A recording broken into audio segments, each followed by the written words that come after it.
Nanti nonton MotoGP dulu bos. Live ke-6 ini akan lebih santai. Karena suara habis, jujur aja habis. Kecapean kemarin habis batui razia. Jadi terus maaf baru live sekarang karena tadi nonton MotoGP dulu, alhamdulillah. Ya nggak bisa enggak MotoGP first. Jadi hari ini kita akan bahas lebih ke solusi sih sama alasan-alasan tindakan sih. Jadi terima kasih ya udah sampai standby 5 kali live.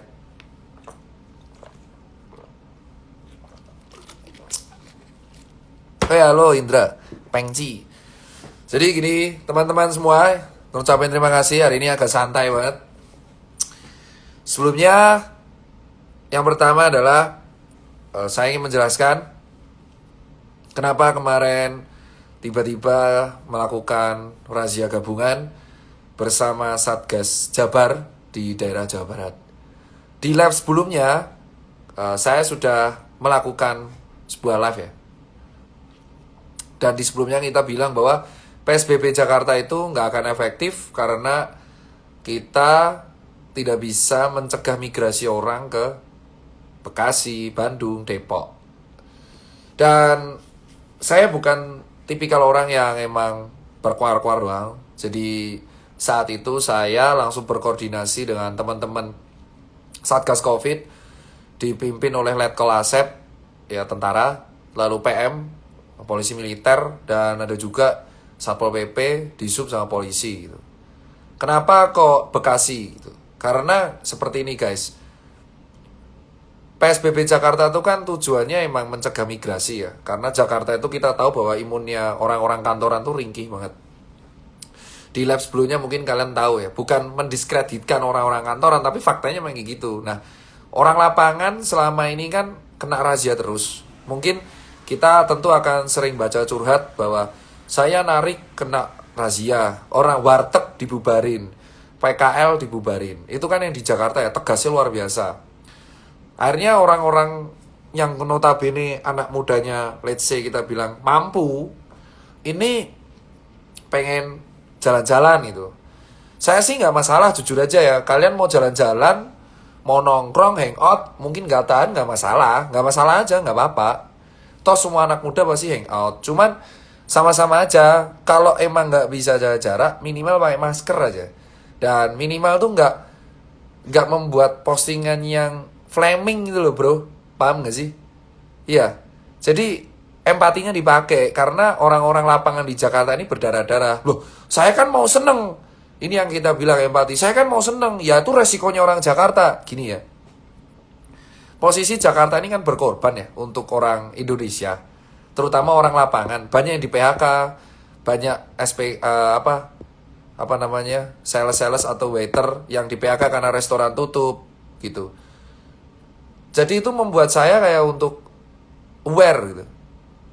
Kalau misal mereka tetap ke Bekasi, Bandung dan Depok untuk nongkrong nggak sesuai protokol, itu akan memicu yang lain gitu loh. Untuk memicu nggak ketidakadilan. Kenapa gini? Konser aja dilarang mas.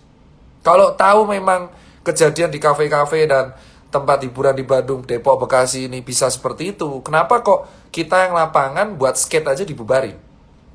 Banyak kok teman-teman skateboard, dia buat game of skate, yang jelas-jelas skate itu olahraga dibubarin gitu. Terus PKL dibubarin, warteg dibubarin. Let's say kita bicara lah, pecel lele aja tuh orang makan 30 menit. Orang makan juga pasti pakai tangan gitu kan. Kita tahu lah orang-orang kita itu kalau makan di PKL rata-rata pakai tangan bro. Tangan bro, kayak muluk. Itu kan kayak gimana ya? Mengecewakan aja sih. Kamu tuh kalau mau nongkrong gak apa-apa. Kayak kemarin di VRD atau di Kiri. Itu kamu kalau mau nongkrong oke-oke aja. Cuman buat tetep paling enggak, ini sebenarnya bukan salah pengunjung sih, tapi lebih salah ke ownernya, karena ownernya nggak tahan. Dan sebenarnya ownernya bisa mengedukasi kan, kayak mas maaf ya, satu meja maksimal 3, itu bisa ownernya mengedukasi gitu. Karena kalau misalkan satu tempat hiburan seperti itu akan memicu tempat hiburan yang lain. Nah sementara di lapangan PKL sama warteg tuh nggak bisa ngapa-ngapain. Paham nggak? Bukan, ini kan kayak kesenjangan ya, PKL sama warteg disikat karena mereka nggak punya backing. Saya tahu kok hampir semua tempat hiburan yang di Bandung itu punya backing pasti. Itu yang membuktikan kita kemarin sama tentara emang datang. Kenapa? Karena terkesan nggak adil gitu. Kita pun nggak langsung denda kemarin, karena di Bandung kan emang PSBB-nya di Jakarta. Di Bandung itu belum ada PSBB lagi. Dan kita edukasi, kenapa? Karena isinya plat B semua. Saya rekam dari awal, cuman karena plat nomor kan nggak boleh di-share sembarangan. Itu plat B semua. Jadi literally bukan orang Bandung yang emang ke situ. Rata-rata orang Jakarta, anak muda Jakarta yang gerah, terus ke Bandung party gitu. Dan ada yang kemarin sempat postingan Fleming, ada story itu postingan Fleming. Sebenarnya mau saya upload, tapi ditahan sama teman-teman Satgas. Karena dia bilang, CFRD disidak sama Dokter Tirta goblok. Itu ada orang bilang, saya hafal akunnya, Dokter Tirta goblok sidak Verde. Lalu saya pindah ke Southbank. Saya sebut ya namanya. Gini ya, men, warteg sama PKL tuh habis loh di bawah. Karena nggak punya backing. Ini orang lapangan marah, men. Keadilannya mana? Dan itu dibentak-bentak. Di pasar dibentak-bentak. Saya di sini itu mewakili keresahan orang-orang di lapangan. Ya, kita ini nyari pecel lele aja nggak bisa, Rang. Pecel lele, bos, cuma harga 25.000 kalau di Jakarta. Ada yang 15.000. Kemarin angkringan di Jogja dihabisin. Mungkin kalian sempat ingat postingan detik yang viral di TikTok. Kalau angkringan Jogja dihujat. Men, itu angkringan. Kembali lagi, yang salah tuh bukan pengunjung. Yang salah itu adalah owner. Owner ini, pemilik tempat hiburan dan kafe itu harusnya ada peraturannya. Emang kamu boleh buka, tapi paling enggak, ya itu loh, kapasitasnya diatur. Kalau semua orang ingin berlomba-lomba, ya nggak akan kelar. Loh, saya kan ada musisi, saya nggak masalah. Saya nggak masalah musisinya. Kamu mau manggung, kamu mau apa, itu kan nggak setiap orang. Cuman sama-sama aja. Kemarin kan wali kota Tegal, siapa salah, maaf, wakil TBRD atau siapalah di Tegal, itu sampai polseknya dicopot, dimutasi. Jadi kalau semua owner tempat hiburan ini nggak tahan, ini akan menyebabkan kesenjangan. Ini posisi di Jakarta kan berdarah-darah. Ya, sekali lagi. Terus PKL sama warteg itu dirazia. Sampai sempat kemarin di daerah Jawa Timuran, kafe yang ada kos-kosannya dirazia. Ini orang lapangan berdarah-darah, Mas. Bukan karena wah jaga jarak, bukan. Saya nggak masalah jaga jaraknya. Yang kita masalahin gini loh, ini Jakarta berdarah-darah. Yang dirazia PKL, warteg, restoran, sama apa namanya, pasar. Orang lapangan terus. Terus kemarin kan 2 seminggu yang lalu kita bersuara. Kalau angkringan disikat, PKL disikat, ya mbok tempat hiburan disikat, berani apa enggak? Wah, tim Satgas Covid Bandung Jabar berani. Kita berterima kasih jujur terhadap orang yang memviralkan di TikTok untuk kafe di Bekasi. Itu menjadi barang bukti. Jadi kita tuh pengen keadilan, bos. Kamu kalau mau nongkrong nggak apa-apa. Jujur aja, saya mengatakan belak-belakan ya. Banyak orang kaya di luar saya, menengah ke atas, yang emang nggak tahan di rumah pengen nongkrong. Ya nggak apa-apa. Cuman tahu diri gitu loh. Kalau emang mejanya itu kapasitas 6, ya jadiin 3 atau 4. Terus masker gitu loh. Jangan gelas berbagi. Ya kalau nggak bisa jaga jarak, depet-depet, at least cuci tangan atau masker. Banyak kemarin saya lihat di story, orang nggak ngerokok. Kalau ngerokok, oke lah bisa ngeles. Saya ngerokok nggak pakai masker. Ya tapi itu nggak ngerokok, tapi pakai masker. Nggak pakai masker. Kamu tahu nggak, sudah ada klaster tempat hiburan gitu. Kita pengen keadilan. Kita orang lapangan pengen keadilan. Kalau ojek online nggak bisa makan, terus kita juga, ini paling nggak solidaritasnya. Ini orang PKL sama warteg dibubarin dengan kasar. Warteg itu kalau dibubarin sama pasar dibentak-bentak, bos. Woi, maskernya woi. Itu kayak, ini saya nggak bahas daerah lain dulu ya, kita bahas barat. Kalau daerah Surabaya, Cangkruk kebijakannya beda. Mereka kafe rame, itu dites massal. Nggak dibubarin. Kita sih nggak akan bubarin. Kemarin jujur ya, dari Verde sama Kiri, itu nggak ada yang bubarin. Pure edukasi, tapi ownernya ditegur. Kembali lagi, ini bukan salah pengunjung. Pengunjung datang karena ada kafe yang buka. Kafe yang buka yang melanggar itu karena owner. Jadi sebenarnya tergantung ownernya nih. Ownernya memahami apa enggak. Kalau kamu PKL, kamu akan kena, digiring bro, gerobak diangkat. Sumpah, ini bukan perkara pengunjungnya. Saya bilang, ini salah ownernya.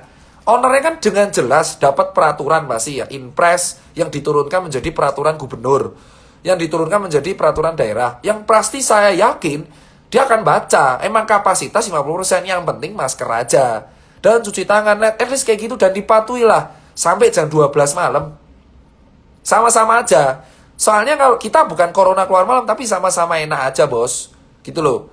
Ya, sama-sama enak aja. Dan kemarin saya razia tuh bersama polisi militer dan tentara, jujur. Itu teman-teman saya semua. Emang kita gerak senyap. Jadi tahu-tahu gredek. Tadi sore kita keliling ke kafe kopi, coffee shop di Bandung gitu. Kita kenapa kita nyasar Bandung, Bekasi, Depok? Depok tadi ada tim yang bergerak ke Margo City Mall dan coffee shop di Margonda. Jadi netizen lapor apa, itu saya gerak. Saya bergerak berdasarkan laporan netizen, jujur. Netizen lapor apa di komen, "Dok, Margonda." Oke, lapor. Margonda ada area gas. Nah, foto aman, sidak, TNI sama Pol PP sama Satgas Covid gerak. Tapi nggak akan denda dulu, pasti dikasih surat ownernya. Karena kita pengen keadilan, bro. Di lapangan ini keras banget, bro, untuk pembubarannya.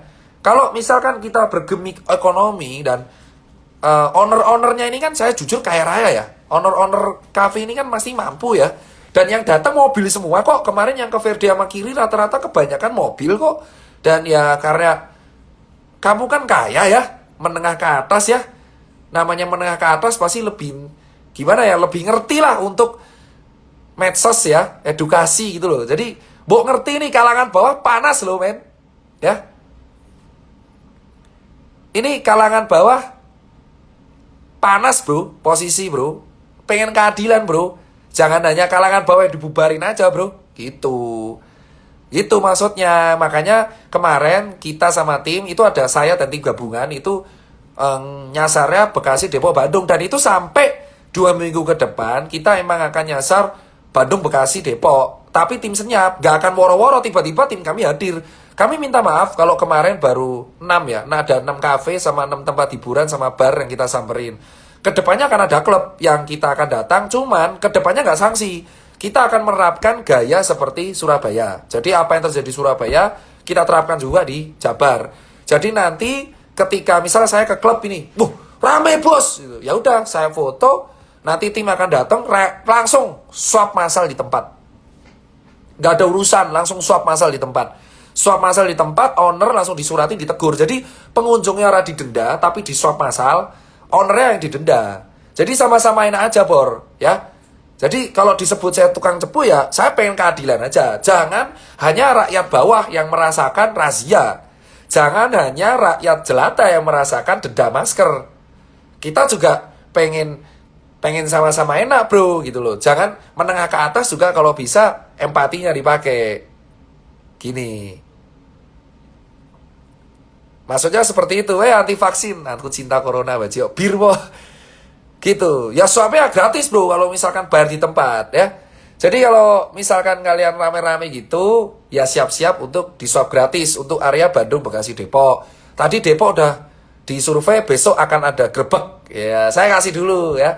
Area Depok, ya kafenya tolong patuhi. Jangan sampai ketika sidak ada yang melanggar aja. Untuk kafe yang ditegur bukan pengunjung, kita fokusnya owner. Kita balik sekarang. Owner yang harus bertanggung jawab. Kita pengen keadilan. Jangan hanya warteg PKL aja. Jadi buat netizen, kalau mau lapor, bisa langsung di kolom komentar. Langsung aja lapor atau DM saya ada bukti foto. Jadi sarannya enak. Karena tim kita itu kan tim senyap ya. Tim senyap yang bergerak berdasarkan laporan masyarakat. Jadi kamu, karena saya bertanggung jawab buat Pak Doni Monardo. Jujur saya bertanggung jawab masih kepada Pak Doni Monardo, BNPB. Saya relawannya BNPB. Dan dibantu oleh TNI. Pol PP dan polisi sama nakes. Jadi kalau bisa, tapi dominannya TNI ya. Kawan-kawan anggota siap, komandan. Terima kasih Pak Letkol Asep, itu yang mendampingi saya dari kemarin. Wah komandan mantep itu, gila, turun tangan langsung. Jadi kamu netizen tinggal share ke DM saya bukti kafe atau coffee shop atau tempat hiburan yang sengaja buka dan emang melanggar. Kita nggak akan sasar si pengunjungnya. Kita lebih fokus pengunjungnya kita edukasi. Tahap pertama, ownernya kita tegur. Tahap kedua, kalau masih kayak gitu lagi, pengunjungnya kita swab massal, ownernya kita tegur denda. Jadi kalau bisa ya, area Jakarta kan udah close nih semua. Kalau Jakarta udah close, masih barat nih, kita nyasarnya barat. Karena kemarin nomor 2 Bandung, Jawa Barat. Jadi area Bandung, Bekasi dan Depok, kalau menemukan tempat hiburan, tempat nongkrong yang emang jelas melanggar kuota, kita let's say jaga jaraknya oke susah, karena di pasar juga saya akuin pasar MRT KRL jaga jarak susah. Kita lupakan dulu yang itu ya karena susah. Tetapi kalau jelas dia menurutmu keruyuk banget gitu, tinggal masuk ke DM atau komen. Dok kesini dok, cek DM, bukti ada. Kayak kemarin, dok bukti dok, rame. Ya saya bergerak netizen. Kemarin ada yang bilang, dok Ferdi ada acara. Oh ya udah, saya cek rame, ya datang rame udah TNI. Emang saya bergeraknya berdasarkan tim Satgas gitu. Tapi kita nggak akan langsung denda gitu, nggak. Kita berdasarkan arahan saran dari netizen, edukasi dulu. Nah besok yang di Jakarta pun saya akan gerak berdasarkan relawan DKI. Kita akan keliling juga, tapi kita menekankan bukan ke dendanya, tapi lebih ke edukasinya, ke owner-ownernya gitu. Jadi kita pengen sama-sama aja.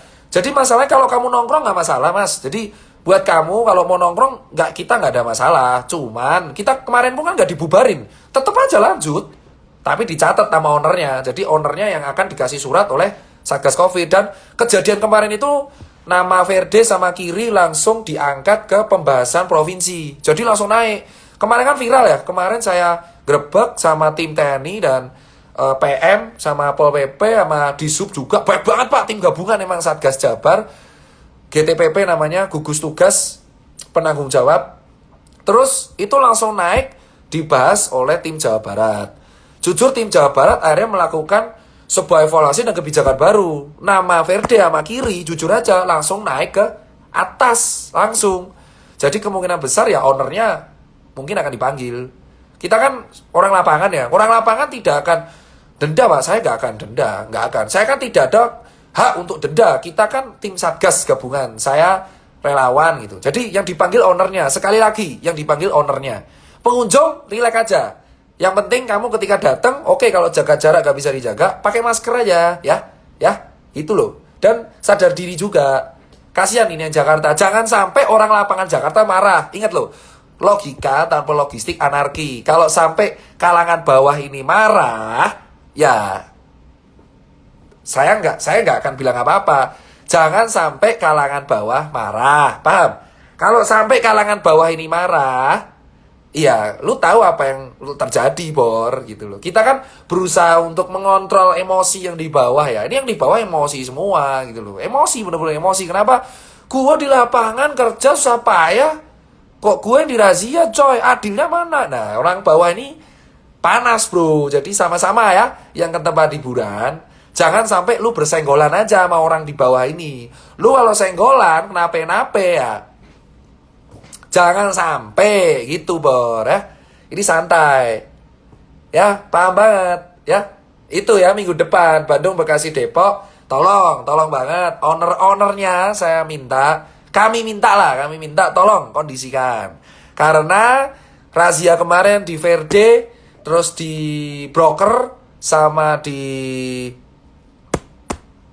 Kiri itu sudah naik ke tingkat provinsi. Jadi akan besok masuk dibahas. Minggu depan razia akan senyap lagi, tapi kita nyasar tempat hiburan malam dan klub.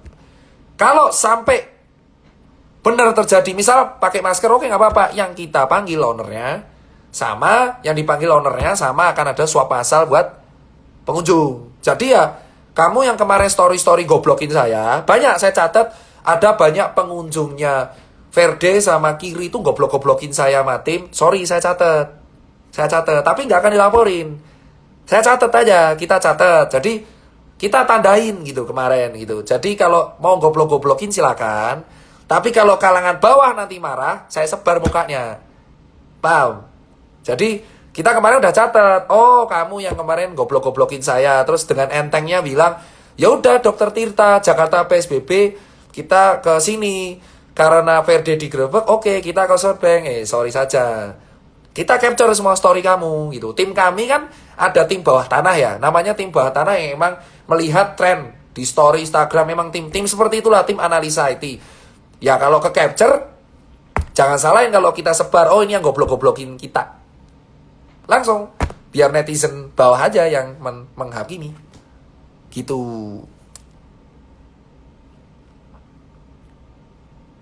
Kalau dari kita ya. Jadi buat netizen, kita akan buat laporkan tempat hiburan yang emang masih bandel. Langsung di komen atau di DM. Gak apa-apa. Kita gak akan main-main langsung denda. Tapi akan edukasi sidak. Tim Satgas Covid Jabar. Kenapa? Karena Jakarta gak bisa melakukan ini sendirian. Kamu mau nongkrong gak apa-apa. Once again, mau nongkrong gak apa-apa. Cuman kalau kapasitasnya emang 300, harusnya sang owner juga membatasi. Mas sorry, jadi ini tugasnya owner, bukan tugas pengunjung. Mas sorry penuh, gitu aja ya. Itu yang pertama. Jadi jangan sampai gerakan bawah tanah ini marah ya. Kalau sampai kalangan bawah tanah ini marah, grassroots marah, wah. Aduh, repot pas ngaturnya ya. Bisa anarki nanti. Nah, yang kedua adalah saya mengkritisi postingan di Telur yang kemarin kalau nggak salah ada jenazah cewek yang dimandikan cowok. Jujur aja saya tidak tahu kasusnya dan saya tidak berkompeten komen di situ. Cuman setahu saya harusnya nggak bisa, nggak boleh. Jadi tolong diaudit. Jadi saya minta kalau bisa karena kasusnya itu naik, yang Telur, kasusnya naik ya yang di Telur itu, tolong buat kawan-kawan yang emang mengerti di daerah itu tolong diaudit. Kalau bisa yang mandiin cewek ya cewek gitu loh. Atau perawat cewek atau emang relawan cewek gitu. Jangan sampai hal-hal sepele ya. Hal-hal sepele ya. Cewek kelamin itu kan sebenarnya sepele tapi tidak sesuai agama. Jadi kalau bisa, kita kan negara timur ya.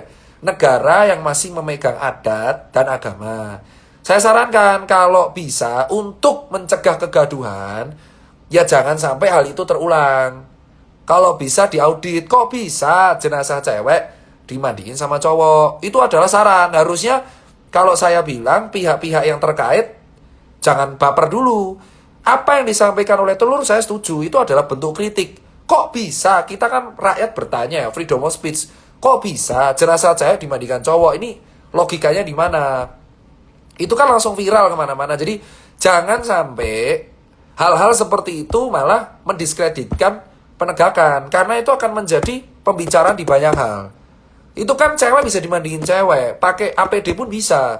Kalau sampai cewek dimandiin cowok ya, wah kurang anggota mas. Ya mending suruh anggota keluarganya aja kalau saya bilang. Gitu loh. Jadi kurang anggota mas ya. Jangan sampai jenazah cewek dimandiin cowok. Gitu bos. Itu gimana ya kayak nggak etis gitu loh bos. Itu kalau dilihat kayak piye sih gitu loh bos. Jadi kayak nggak enak ya. Itu jangan, kalau saran saya pihak-pihak yang terkait jangan ngelaporin orang ini pakai UU ITE. Karena orang ini kan ngeritik ya. Bos saya ingin bertanya, ibaratnya warga itu bertanya, hak bertanya, freedom of speech pasal 28 ya, UUD 1945 pasal 28. Dia bertanya, mas saya warga melihat jenazah cewek dimandiin cowok, itu bener nggak? Nah harusnya sebagai petugas jawab, kalau bener itu gimana? Loh kok bisa? Kenapa nggak cewek yang mandiin? Itu diaudit. Sama kemarin audit mortalitas kematian, ini juga diaudit. Kok bisa ada kesalahan SOP? Warga dan rakyat itu tugasnya mengontrol. Itu kan demokrasi dari, oleh, dan untuk rakyat. Jadi menurut saya postingan Telur itu bagus untuk yang mengetahui itu. Itu berarti ada kesalahan SOP. Kalaupun SOP-nya kayak gitu, jelaskan, klarifikasilah. Nggak akan ada yang dihujat atau enggak. Tapi kalau didiamkan akan menjadi prasangka buruk. Gitu ya. Itu yang saya bilang nomor 2.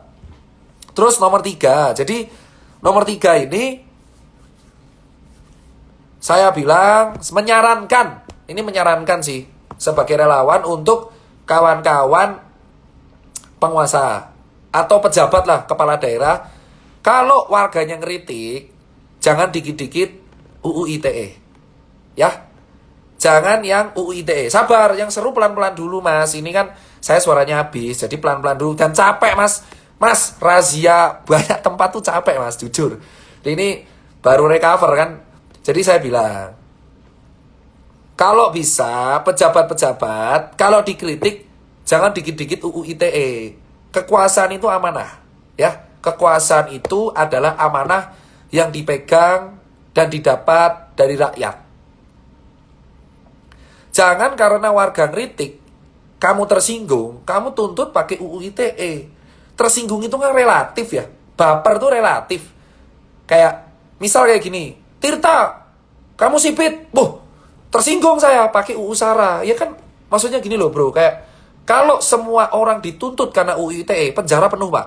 Penjara penuh bukan karena krim pembunuhan, penculikan, korupsi, tapi penjara penuh karena UU ITE.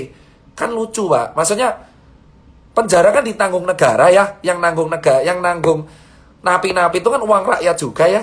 Maksudnya penjara itu kan ditanggung oleh negara anggarannya. Terus yang ngurus juga uang rakyat. Kalau misalkan penjara penuh karena pelaporan UU ITE, itu agak gimana gitu loh. Maksudnya sebagai penguasa atau pejabat ya udah resiko dikritik. Jangan dikit-dikit ketika dikritik, saya nggak setuju. Itu kan klarifikasi, mencemarkan nama baik. Bos, kalangan bawah, ini kalau bersatu serem lu. Ya. Ini ya, kalangan bawah, ini kalau bersatu serem pak, sumpah. Kita contoh Jering ya. Jering kan kritiknya bagus. Cuman karena dia blunder ngatain kacau. Kalau saya secara pribadi nggak tersinggung. Tapi senior saya tersinggung. Nah, ini kan menjadi contoh. Kalau penjara penuh karena orang-orang tersinggungan, lucu pak. Masa Tirta kamu di penjara kenapa? Ada orang tersinggung sama saya pak, pakai UU ITE kayak. Masa penjara penuh sama orang karena UU ITE gitu loh. Logisnya gimana gitu loh. Saya cuma bilang sekali lagi buat para pejabat. Kalangan bawah ini mungkin nggak punya backing. Kamu harus tahu filosofi semut. Semut ini kecil, dipites saya remuk. Tapi semut kita kayak bersatu, rebur pak. Ya. Jadi jangan sampai kalangan bawah, grassroots ini marah. Karena dikit-dikit kritik ITE. Dikit-dikit ITE. Dikit-dikit tersinggung. Lah kalian tuh pejabat, dipilih dari rakyat. Dikritik ya wajar, diviralin wajar, udah resiko. Udah resiko diviralkan itu. Jadi gak usah dikit-dikit baperan. Kayak saya tiap hari dianjing-anjingin, dokter anjing lu, Tirta dokter anjing. Saya biasa aja sekarang. Karena itu kan freedom of speech, saya menghargai. Tergantung kita mau emosi apa enggak. Kalau gak mau emosi ya udah gak usah didengerin gitu loh. Yang baik diterima. Kalau kamu dikit-dikit tersinggungan karena kamu punya kekuasaan, ya artinya kamu belum bisa megang amanah pak. UU ITE itu sebenarnya harus diperjelas. Kayak contoh kalau mainnya SARA oke lah kena. Kayak contoh main agama, ras, suku, sama ras lah. Diskriminasi, oke itu kena, boleh. Tapi kalau cuman karena tersinggung, karena dikata-katain tuh kayak, masa penjara penuh karena, kamu di penjara karena apa? Ngatain cebol kayak gimana gitu loh mas ya. Jadi ini terjadi kemarin. Banyak kawan-kawan kita itu ngeritik penanganan COVID. Tapi ancamannya parah pak. Di relawan lapangan tuh kayak gitu. Kita kalau dikit-dikit viralin, itu malah kita bisa dituntut balik. Itu alasan banyak orang-orang diam. Itu fakta di lapangan. Saya ngomongnya santai ya. Saya ngomong santai banget. Jadi kenapa kok relawan di lapangan itu jarang mau bersuara atau viral-viralan? Karena takut di penjara, Pak. Takut di penjara, bos, sumpah.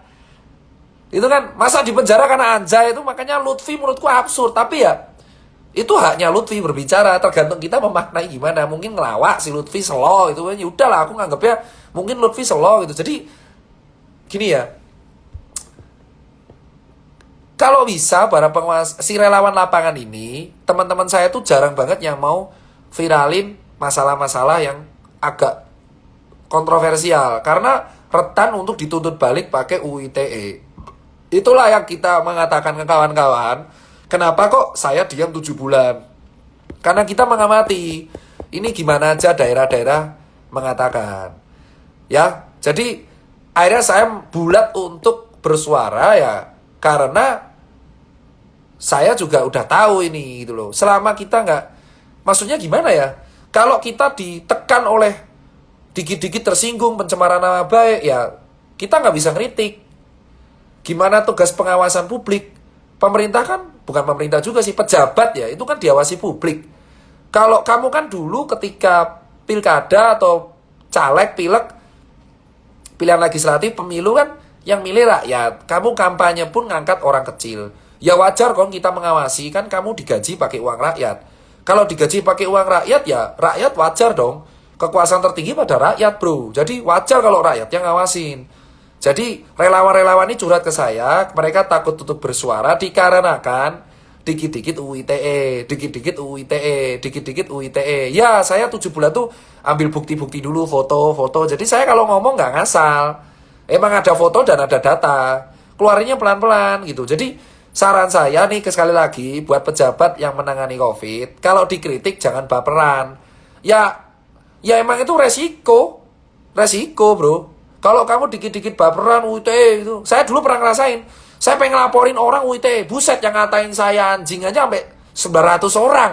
Masa saya ngelaporin 900 orang, saya mikir kayak, akhirnya saya sadar, nanti penjara penuh dong karena laporan saya doang. Kayak akhirnya saya berpikir sendiri, masa penjara penuh karena laporan saya doang? Lucu juga. Jadi kayaknya ya udah saya let it flow. Jadi kayak udah, namanya pejabat diawasi publik ya. Jadi kalau saran saya, kalau dikit-dikit UU ITE nggak elok. Ini kan freedom of speech. Jangan baperan. Kalau baperan ya jangan jadi pejabat. Resiko. Nah, ini santai, santai dulu. 4.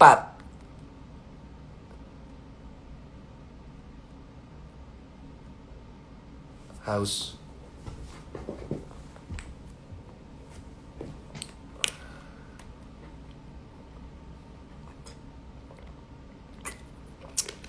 Jujur, kalau soal COVID dan soal pilkada saya udah jelaskan di live kelima dan live keempat. Ini live yang beda. Ini lebih ke solusi. Jadi gini guys, saya itu selalu ngangkat UMKM. Kenapa? Jadi gini, UMKM ini salah satu ekonomi pembangun bangsa. Ya, salah satu faktor pembangun bangsa ini. Itu adalah ekonomi mikro. Ekonomi mikro, UMKM, yang kementeriannya Pak Teten, itu sangat kedampak karena pandemi. Kayak tukang gorengan, Starling, warteg PKL, jual hijab, jual sepatu, itu sangat-sangat kedampak karena pandemi. Itu alasan yang harus disentuh, itu UMKM. Resesi itu efeknya fatal banget kalau buat UMKM. Karena mereka rata-rata perseorangan, bukan badan hukum. Ini kita akan belajar kenapa UMKM yang harus diperhatikan utama dulu dalam pandemi. Pemerintah kalau nggak salah ya, kalau nggak salah di berita sudah viral, nanti saya akan update, memberikan 5 solusi buat UMKM. Salah satunya adalah perpanjangan KUR, jadi debitur, terus suntikan dana atau program-program UMKM. Nah, saran saya nih buat kepala daerah, ini kan UMKM sudah disentuh oleh pusat lewat KUR dan BUMN. Kalau bisa, masing-masing kepala daerah itu selain menganggarkan swab gratis, tolong didata lewat Disperindaknya, Dinas Perindustrian dan Perdagangan, dan di bagian UMKM-nya didata masing-masing kota atau kabupaten, UMKM yang terdampak berapa. Ya, karena COVID. Ini kasih solusi, entah dikasih kayak stimulus pinjaman, atau event, atau sebuah media agar mereka bisa jualan.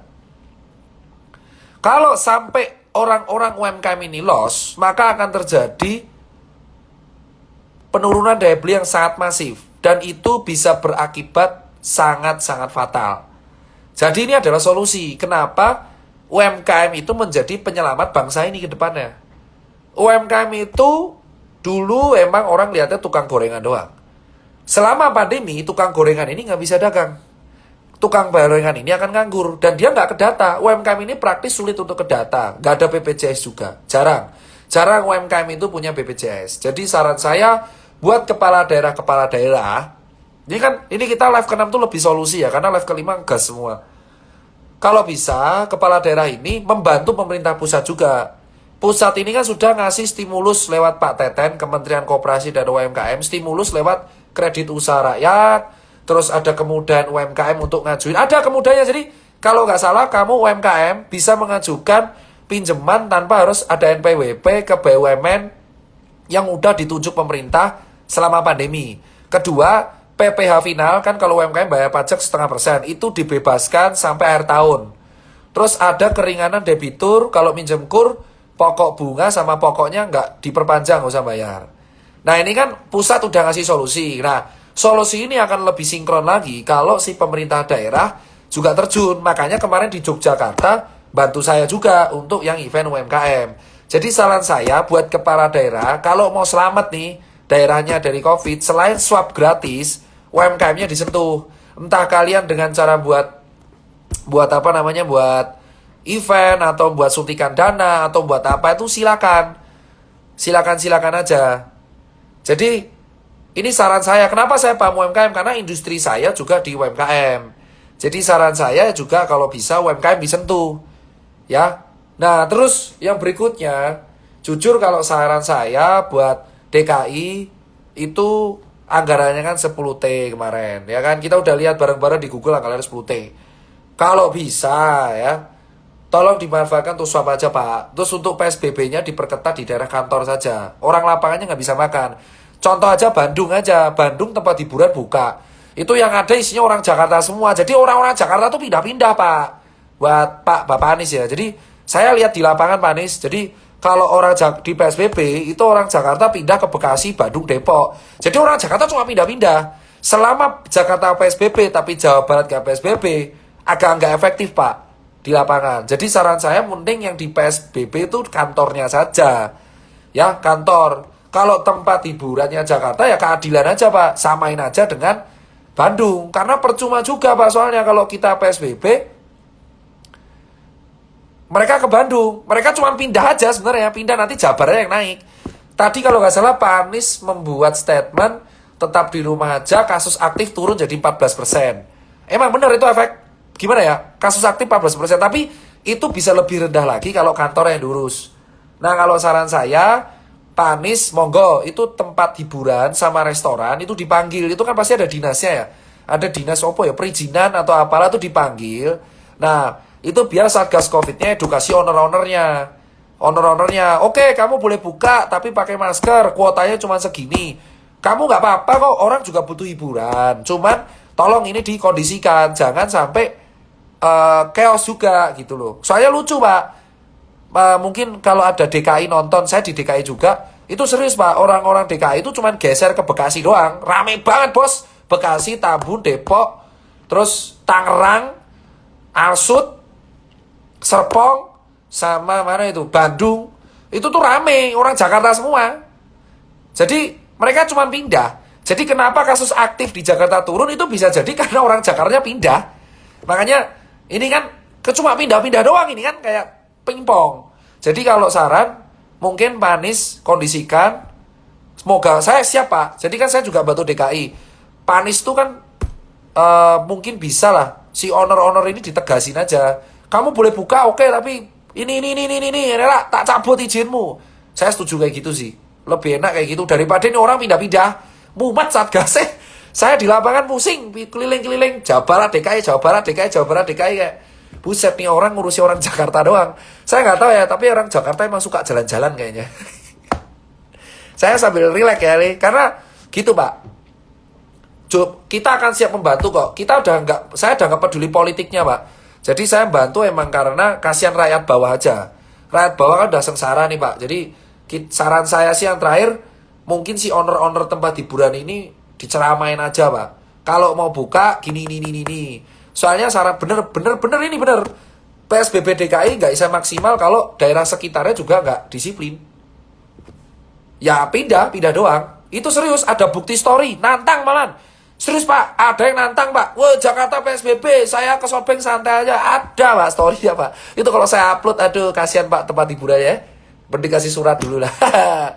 Jadi itu bos. Jadi saran saya Pak, PSBB DKI itu akan efektif kalau sekitarnya juga. Dan dendanya yang kemarin masker itu ditransparansikan agar nggak jadi suzon. Itu sih Pak, kalau saran saya Pak ya. Maksudnya saya kan di lapangan udah lama juga, ada keliling kota yang saya lihat emang orangnya ngingkir. Depok, Jakarta cuma 20 kilo pakai tol nggak sampai gitu loh. Yang harus diketatkan tuh kantor Pak. Saya setuju kalau Pak Anies mencabut izin kantor yang emang bawel, yang emang nggak patuh. Kasihan karyawannya, nggak salah apa-apa kerja malah kena COVID. Kalem nih saya kalem. Jogja ya rame wong Jakarta. Itu. Jadi orang Jakarta di PSBB tapi bandara buka. Itu kabur, Pak. Bener, Pak. Serius Pak Anies. Saya serius ngomong nih, Pak. Ini lucu banget. Jadi Pak Anies PSBB itu kita kan harapannya bagus ya. Orang Jakartanya pinter, Pak. Emang piye ya? Cerdas, licin. Orang-orang anak muda Jakarta ini malah dari Jakarta tuh nyetir, Pak, ke Jogja, Pak. Liburan ke Malioboro. Makanya di Jogja naik gara klaster pecel. Jadi klaster di Jogja itu adalah klaster pecel, klaster gudeg itu malah karena klaster soto. Karena orang Jakarta kabur, Pak. Ke Jogja, gak ke Bali ya, ke Jogja, Bandung, Bekasi, Depok. Itu, Pak. Tugasnya gugus tugas COVID yang koordinasi Jabodetabek. Lah ya emang, tapi kan kepala daerah nih yang emang dipercayakan kepala daerah ya. Gugus tugas kan pelaksana. Jadi saya bilang gugus tugas itu pelaksana. Pelaksana yang emang tahu lapangan, kita ngasih rekomendasi ke kepala daerah. Jadi kalau evaluasi saya sih yang di lapangan, saran sih mending yang di PSBB itu kantor sama transport umum. Nah kalau warung-warungnya ini diedukasi aja. Misalkan area di Jakarta Utara, edukasi di kantor balai kota. Satu-satu dipanggil surat per 10 atau kita samperin aja satu-satu. Siap Pak relawan, siap kok nyamperin satu-satu tempat. Owner-ownernya ketika tutup ini kita edukasi, protokolnya kita siapin. Sama-samain aja. Kamu cari duit aman, kita juga ngontrol enak. Kan ekonomi sama kesehatan berbarengan. Itu sih kalau saran Pak, gitu. Sama kalau mau swab terapi, swab massal Pak. Jadi contoh Pak Anies, saran aja sih diskusi sama DKI ya. Saya diskusi nih saya juga diskusi sama DKI. Cuman ini buat teman-teman netizen. Kalau saya sih setujunya kayak gini. Contoh, wah ini buka nih. Ya gak usah denda, swab aja di tempat. Rata-rata orang masih di swab kan takut ya. Tapi kan gratis, orang kan ketahuan. Oh ternyata emang klaster gitu. Soalnya kalau denda doang, bayar 100-250 bagi orang tuh kayak santai. Gitu sih. Saya hormat terus kok. Sama saya tuh merah putih. Cuman saran saya itu Pak, kalem. Karena di lapangan pindah semua. Rakyat-rakyat anak muda yang culture ini pindah Pak. Serius Pak, pindah. Mumet Pak, ini di Bandung isinya plat B. Nah, kan saya dari tadi tuh di base camp ini ya. Gak ada yang tahu saya di mana ini. Kasihan. Cluster, nah terus habis itu masker SNI. ini saya kritisi yang bareng ya. Ini kemarin lebih ke solusi. Masker SNI. Mau sehat susah ya di Indonesia tuh. Saya heran jujur maksudnya. Mau sehat kok diberebet.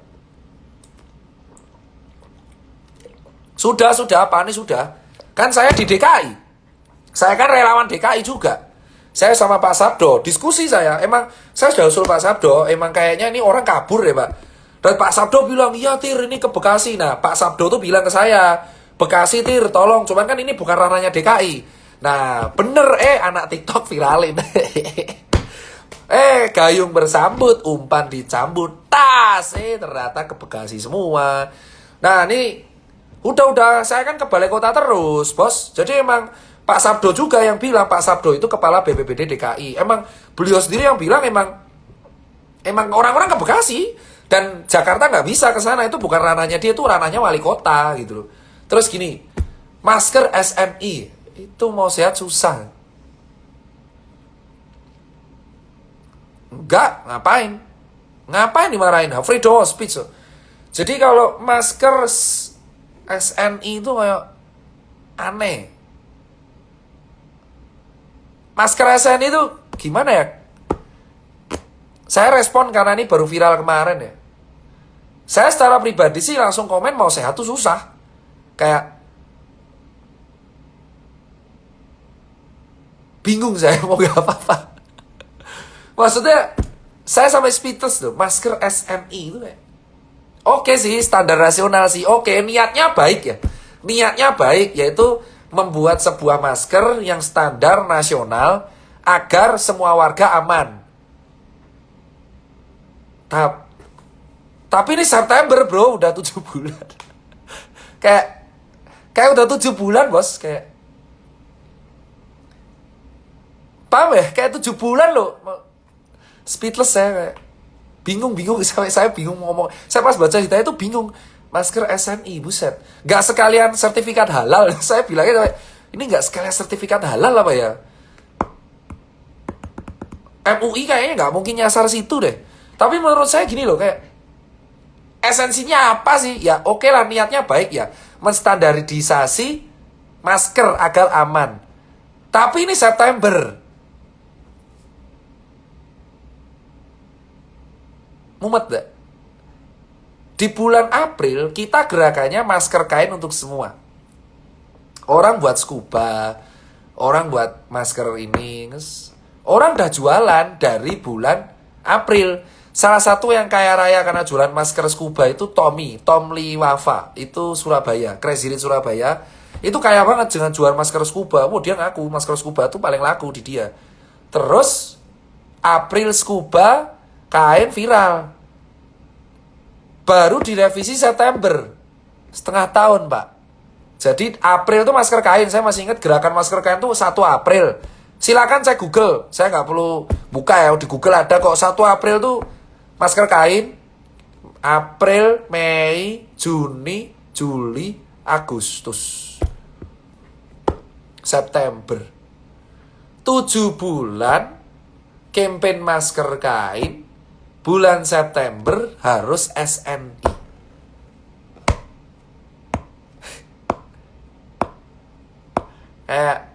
Telat kan? Ya emang telat. Kayak esensinya gimana ya? Aku nggak tahu sih Kemenkes tuh ada pertimbangan apa. Aku tuh sampai bingung mau komen apa, Pak.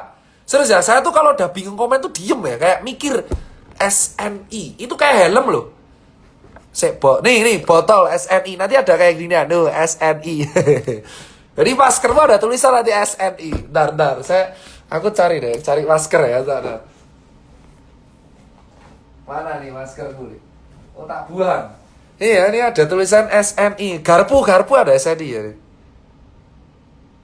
Gak ada. Ini ada tulisannya SNI.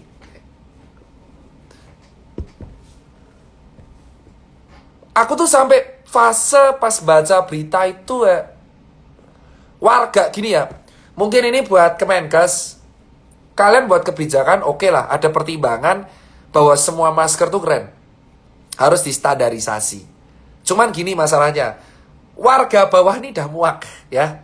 Mungkin nakes udah tahu ya, kalau nakes dan dokter tuh udah tahu kebijakan berubah-ubah tuh kita udah hafal mati, dan kita yang disemprot. Nakes sama teman-teman saya nakes dan relawan tuh kayak udah katam lah, kayak berubah lagi. Kita udah katam, dibenci rakyat tapi disukai rakyat juga, kayak udah ada apalah. Cuman ini yang kasihan rakyat bawah. Mereka kan belum terbiasa kebijakan berubah-ubah yang dinamis gitu kan. Dinamis, berubah-ubah. Dinamis sama menca-menca itu beda tipis ya. Terus ini rakyat bawah tuh cari makan susah ya. Kayak kemarin live saya yang kelima. Inti dari mencegah COVID itu adalah makan maskeran, imunologi, antibodi masing-masing. Obatnya tuh antibodi masing-masing. Terus orang udah bingung mau makan, cari duit susah, yang beli jualannya nggak ada, suruh buat pakai masker SNI. Ruwet, Pak. Jujur. Kecuali nih ide. Kemenkes buat standarisasi masker SNI. Kasih gratis. Mau nggak? Kalau disuruh beli lagi ya jujur,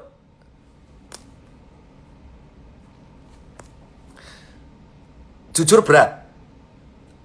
Aku jujur, kalau lihat kawanku, Pak, yang nyari 20.000 rupiah per hari aja susah. Kalau disuruh beli lagi, jujur banyak yang keberatan, Pak. Saya bilang serius nih. Saya tadi udah bilang kayak, ini saya mewakili kawan-kawan saya yang curhat di lapangan ya. Kalau warga disuruh beli lagi masker SNI, berat, Pak. Token listrik aja ketar-ketir. Lihat token listrik turun habis aja ketar-ketir. Lihat pulsa habis ketar-ketir. Gak bisa makan ketar-ketir. Ini lihat masker SNI. Warga ini udah gak mau, Pak. Jadi kalau Bapak, Ibu di Kemenkes kebijakan itu mungkin keren ya. Karena akan standarisasi lebih aman. Oke. Tapi Bapak juga lihat penerapan di bawah efektif atau tidak. Karena kebijakan itu akan efektif kalau dilakukan semua kalangan. Warga bawah ini tuh ngeluarin ribuan untuk masker SNI yang ternyata dipakai jam-jaman. Berarti kan belinya nggak bisa satu ya, selusin. Kamu bayangin nggak tukang becak Pak nyari, halo saya tukang becak, masker SNI-nya ada, kayak gila nih orang udah sibuk becak, suruh nyari masker SNI. Aus. Kayak 4 jam.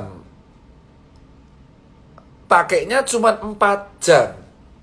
Diwaktuin nggak? Saya tanya ke Menkes, emang diwaktuin di sini ya? Kayak masker SNI, tirit 4 jam. Waktu habis, waktu habis, waktu habis. Blar, kayak Tom Cruise, bledos. Ganti lagi, waktu habis. Saya heran ya, aku tuh heran ya, kenapa kok para pejabat kita tuh kalau buat kebijakan keren, niatnya baik. Tapi gak dipikirkan emang semua rakyat bisa beli apa enggak. Kembali lagi Pak, logika tanpa logistrik anarki gitu ya. Jadi kalau Bapak nggak percaya, ayo saya temenin saya mengajak teman-teman Kemenkes untuk menemani saya ke lapangan minimal Cilincing ya, sama saya malam-malam. Tapi pakai rompi Kemenkes, berani nggak? Itu aja. Saya mengajak lewat media sosial, karena saya udah bilang juga sih, ngundang Dinkes, kalau berani, ayo bareng saya pakai rompi Dinkes. Saya Tirta kan udah kelihatan dari tatonya. Kamu teriak ke pasar, woi masker SNI. Nah, kita lihat efeknya rakyat bawah kayak apa. Nah, dari situ kalian akan bisa menilai rakyat bawah suka apa enggak. Nah, gitu aja. Gitu aja gak apa-apa. Saya lebih seneng kayak gitu. Jangan menengah ke atas aja yang dipikirkan. Let's say tiap 4 jam Pak itu suruh ganti. 1 hari 24 jam. Berarti 1 hari 6 masker SNI. 7 hari 42 masker SNI. Berarti 42 masker SNI jika 1 10.000, berarti buat masker toy 0,5 juta Pak. Nah, coba kamu ngomong sama orang di Cilincing sama Priuk Pak ya. Coba ke Cilincing sama Priuk aja. Ke Cilincing sama Priuk. Terus kamu bilang, ayo sama saya Dokter Tirta. Ayo kita, saya terbuka ya. Saya akan edukasi di Cilincing minggu depan sama teman-teman di sana. Edukasinya benar-benar grassroots, jadi nggak memaksa. Cuman lihat-lihat dan ngobrol, mendata keluhan. Kalau saya tuh pendata, surveillance mendata keluhan, ngobrol sama anak grassroots. Keluhanmu apa? Kalau saya kayak gitu, karena saya di lapangan tuh dapal. Saya akan mendata keluhanmu apa gitu. Terus saya data, saya kasih ke pemerintah. Nah, kalau buat Kemenkes, saya mengajak teman-teman Kemenkes, ayo kita ke Cilincing dan Priuk bawa brosur masker SNI. Saya yang ngomong, tapi kita lihat efeknya. Nek, aku sendiri suka, saya sendiri udah senang loh. Mas, saya sudah sering. Jadi, piye kok kowe sik loh, saya tuh sudah ke 17 kota, Mas. Saya sudah ke pasar, ke kampung, ke sawah, di Boyolali, ke Jogja, Sleman, Bali, semua kabupaten. Saya tuh udah ke grassroots sering.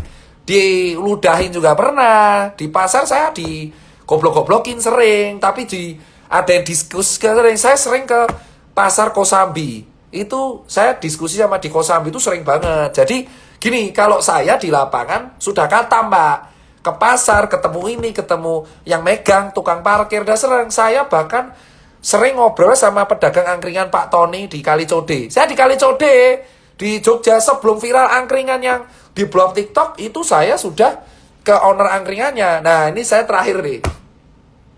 Kalau masker SNI ini wajib, saya mengajak Kemenkes, ayo saya ke Cilincing sama Priuk, temenin saya edukasi masker SNI.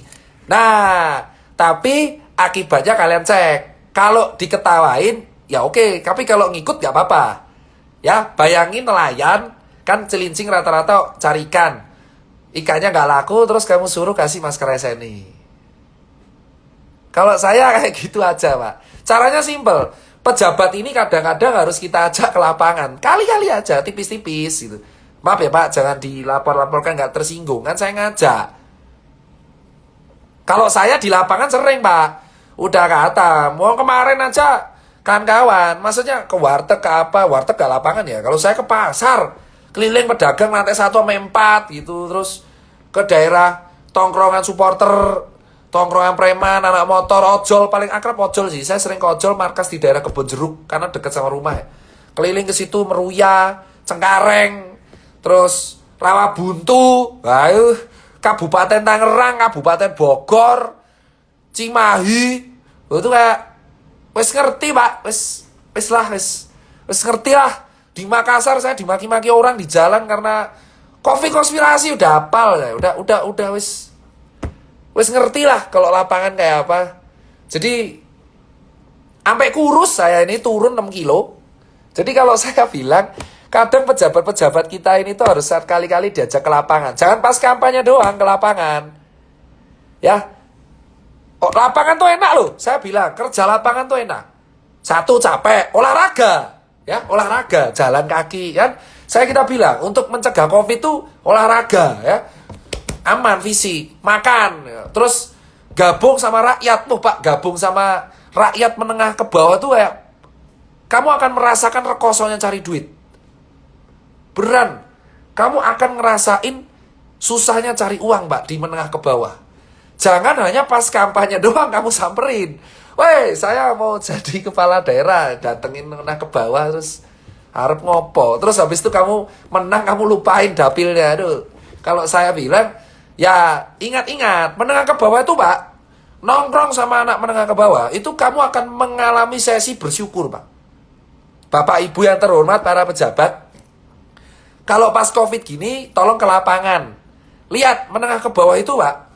Satu, udah gak takut mati, Pak. Orang menengah ke bawah ini posisi gak takut mati, Pak. Bener-bener gak takut, Pak. Mereka ini imunnya imun robot, Pak. Bener-bener imunnya kuat banget. Saya lihat sendiri kok, habis megang gerobak sampah, makan nasi, santai. Wah, gila itu. Tahu gak, petugas-petugas yang pemulung, yang di sampah mulung-mulung sampah, itu habis mulung sampah, makan santai loh. Wah, gila, sumpah. Itu kayak imun. Buset, ini kayak Covid sama dia takut, Bos. Itu serius. Wah, gila, Bos. Kamu tuh kalau ke orang menengah ke bawah tuh, kamu akan merasakan perjuangan keras. Keras banget. Itu yang saya rasain. Karena pegawai saya separuh anak pang. Jadi saran saya buat anak pejabat, yuk sebelum masker SNI ini viral, mari kita edukasi ke Cilincing dan Priuk, Cipinang, Ciledug. Nah, saya temani pakai Areking. Ratatat. Saya akan temani pakai Areking. Ratatat. Nanti kita akan keliling. Saya akan temani San Mori nanti ya. Areking saya yang kawal. Buat teman-teman pejabat di atas yang mau untuk mengurusi lapangan di Cilincing dan kawan-kawan, tenang. Saya akan kawal pakai Areking, Bos. Saya yang buka jalan nanti. Ratatat. Ya. Kita lihat skill edukasinya sampai mana. Nyuruh doang gampang. Ngelakuin susah, Bos. Sumpah.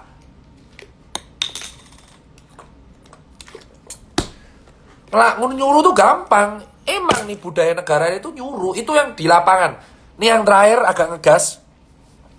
Jadi budaya di lapangan kita tuh budaya nyuruh, Pak.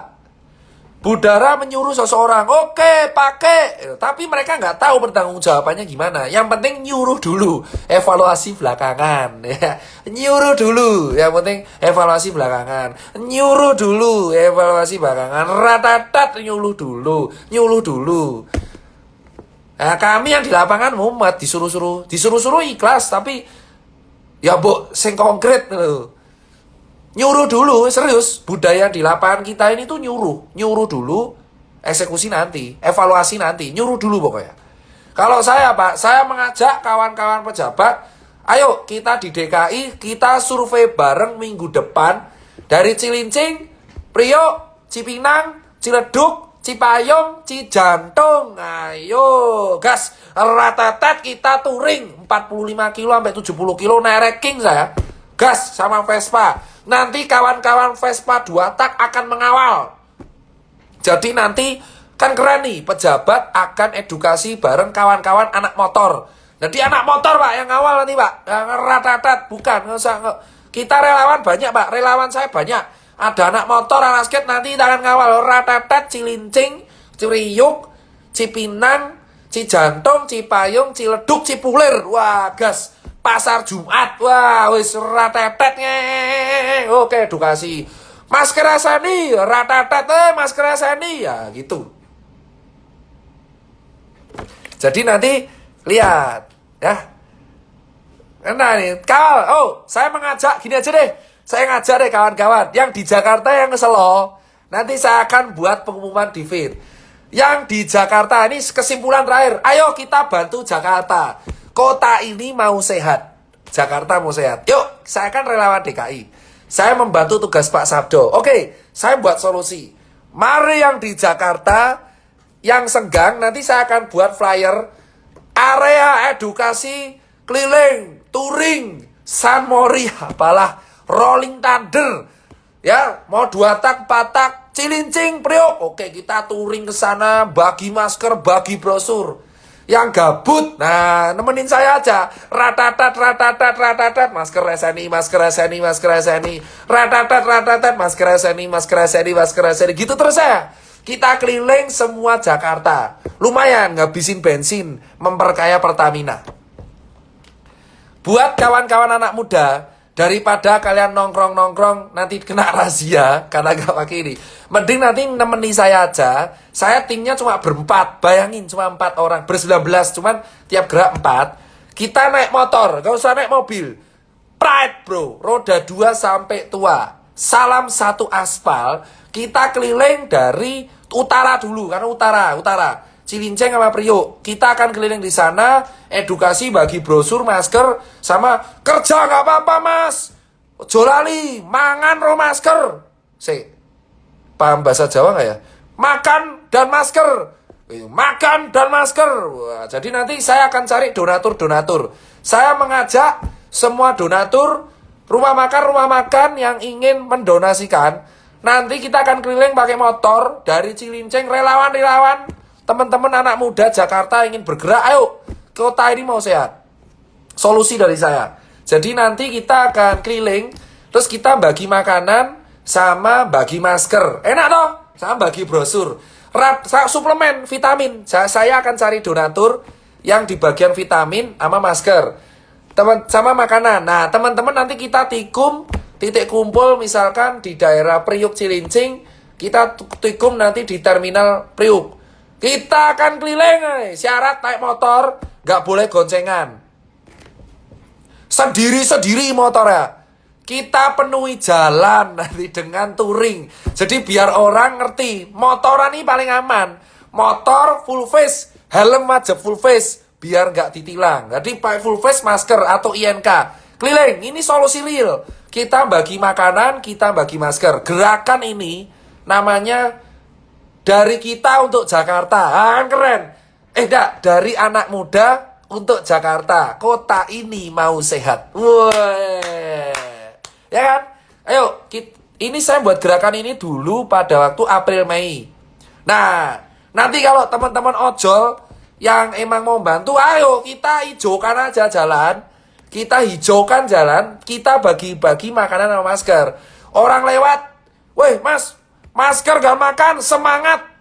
Kita harus menebarkan semangat ke seluruh seantero Jakarta. Bahwa, Jakarta gak boleh kalah. Kita harus nyebarin semangat ini, Bor. Kota ini mau sehat. Ayo kita lakuin hal simpel aja. Semua anak muda yang masih punya tabungan, maaf ya, ikhlas ini, yang punya tabungan untuk bensin, mari kita keliling-keliling Jakarta dari utara dulu, utara, barat, timur, selatan terakhir. Baru nanti kita ke Depok. Ratatat. Ya, enak lah bro, ratatat masker mangan, ratatat masker mangan. Nah gas, paling nanti dibubarin polisi kalau keramaian. Ini motor, kenapa motor? Satu motor, satu orang. Jadi pakai masker. Bagi makan, bagi brosur, bagi masker. Kita harus sebarkan semangat untuk warga Jakarta bahwa kita masih bisa untuk bertahan.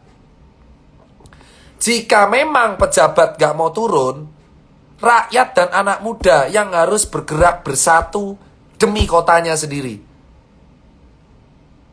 Ratetet, weh, siapa tahu ojol ikut gerakan ini. Weh, ada yang GoFood bro, pecah dulu gak apa-apa, pecah dulu aja gak apa-apa.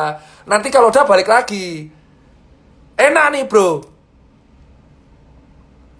Jadi nanti kita enak nih, ratetet bro. Ini kan anak muda, jadi kalian di rumah juga gabut kan, maksudnya ya udah ngikut saya aja lah, bantu-bantu, bagi makanan, saya sebar pokoknya nanti di mulai minggu depan saya akan sebar di feed Instagram, titik kumpul di sini, mari kita jalan, butuh 25 orang. Nanti share ke WA, nanti saya akan titik kumpul, kita akan gerak, gue bagi relawan mantap itu, saya akan bilang relawan mantap dari kita untuk Jakarta, kota ini mau sehat. Kalau sampai efektif mantep loh bro. Ini bukti bahwa kita care sama kota kita sendiri bro. Kalau nggak mau ya udah. Siapapun yang terbuka. Nanti kalau gerakan ini sukses, kita harus viralkan gerakan ini di kota-kota lain. Kan lu seru bro, kecangkruan. Woi bro, hati-hati di razia, maskeran sih. Nah, kayak info cegatan. Hati-hati mau razia, maskeran. Nah orang kan ngerti, maskeran. Ini kan seru bro. Pas Satpol PP datang, oh patuh. Nah kan enak bro. Woi hati-hati maskeran. Nah itu aja, kita tahu aja. Hati-hati maskeran. Daripada dirazia maskeran. Nah enak aja, itu aja. Kalau memang pejabat gak satu, rakyatnya yang care. Ber. Komunitas Vespa boleh apapun motormu, syarat satu motor satu orang. Kita akan keliling, kita akan bagi regio. Utara, barat, timur, selatan, kita akan bagi. Kita nanti akan cetak brosur, masker. Agenda kita sama Toa, intinya adalah ingatkan sekeliling kita, woi masker gue mangan, tetap semangat. Itu udah slow, itu kayak anjir gokil. Paling kayak, wah mantap bro. Bukti solidaritas. Solusi, level 6. Ini slide ke-6. Level 6 semua solusi. Ini persatuan anak muda. Saya iseng buat gerakan ini, karena gerakan di Jogja berhasil, terus April, Mei berhasil. Kita akan buktikan bahwa kita tuh tidak hanya kompak di medsos. Kita harus buktikan kita kompak di dunia nyata. Jakarta, Jogja, Surabaya, ini gerakan harus viral. Bonek bisa kok di Surabaya. Jadi saran saya di Jakarta juga harus bisa, Bor. Bagi makanan, brosur, dan masker. Kota ini mau sehat, ratatat. Satu orang, satu motor, full face. Jadi kita jelas, patuh aturan, mantap, bagi masker. Ya, termasuk nanti Pak Polisi yang bertugas, kita bagi masker. Jadi kalau misal pejabatnya gak mau turun edukasi, ya udah anak mudanya. Kenapa? Kamu betah sekolah online terus di rumah, ayo ikut saya aja. Ikut saya aja, mari kita bergerak. Kita buktikan Jakarta bisa, anak mudanya bisa. Bisa bos. Kita buktikan bahwa kita kota ini mau sehat. Kita akan care sama warga kita sendiri. Tenggang rasa. Lupakanlah politik, lupakan individual. Anak mudanya bergerak. Saya akan bawa Toa nanti sebaik-baiknya. Kita tiap lewat, weh yang kafe, hati-hati razia. Gitu aja, gak apa-apa. Hati-hati razia bos. Weh maskeran, hati-hati razia. Ingat, nanti gerakan ini saya akan share di feed. Namanya Dari Anak Muda untuk Indonesia. Ini udah bukan kampanye lagi. Bodoh amat saya capres-capresan yang kemarin buat sarkasen satir. Yang penting kita berjuang untuk Indonesia. Anak muda untuk Indonesia. Itu aja live ke-6. Semuanya solusi. Karena saya suara habis. Live ke-7, 8, 9 akan ngegas lagi. Tunggu aja, saya akan bahas apa sih peran influencer. Karena kan kemarin influencer yang diundang ke Pemerintah ini sebenarnya fungsinya ngapain sih gitu loh. Saya mau tanya influencer pemerintah tuh mau ngapa gitu, tugasnya ngapain gitu loh. Rakyat bersatu untuk demi rakyat, dari rakyat untuk rakyat. Inti kegiatan ini, jika pejabat sudah berpolitik sendiri-sendiri, maka rakyat yang bisa menyelamatkan kotanya. Rakyat untuk rakyat. Yang muda untuk Indonesia. Sekian dari saya. Terima kasih yang udah nonton stabil. Saya udah lowbat. Thank you. Assalamualaikum warahmatullahi wabarakatuh.